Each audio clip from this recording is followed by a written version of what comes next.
Okay, so in this part we're going to set our nozzle height. This is only if you have an automatic diving nozzle. The first mode I'm going to show you is just setting your nozzle down distance. So we have two different ways we run this nozzle. One's bottom up filling and one's just diving the nozzle down to fill. So we'll first start with the nozzle down to fill. What we're going to do is we just set it to G55, our start location here. Which is good, but usually we want it to be, I'm going to hover it a little bit lower, so I got a feed rate of 2,000, a distance of 1. I'm just going to go down about 2 more millimeters. Something like that looks good.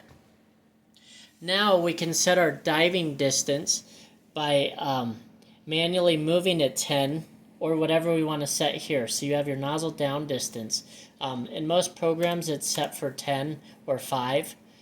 Which works pretty good. So we could test that now by doing a distance of 10 here and hitting the Z minus. But what could happen is it could be too much and it could crash.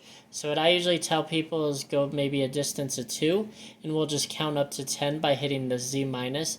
So we could go down 2, 4, 6, 8, 10.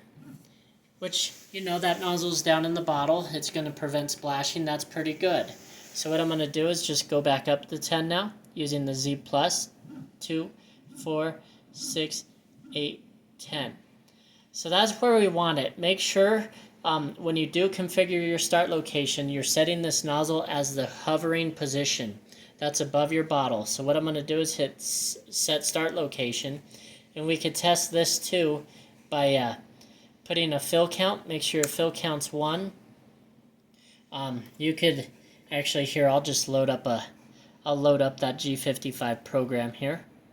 Alrighty, and I'm gonna put my fill count to 1. I'm gonna make sure I don't have any fill volumes or any reverse fills.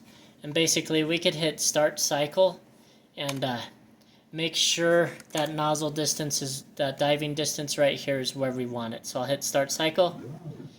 That looks pretty dang good to me. That's exactly how we want it. So that is how you set your nozzle down distance.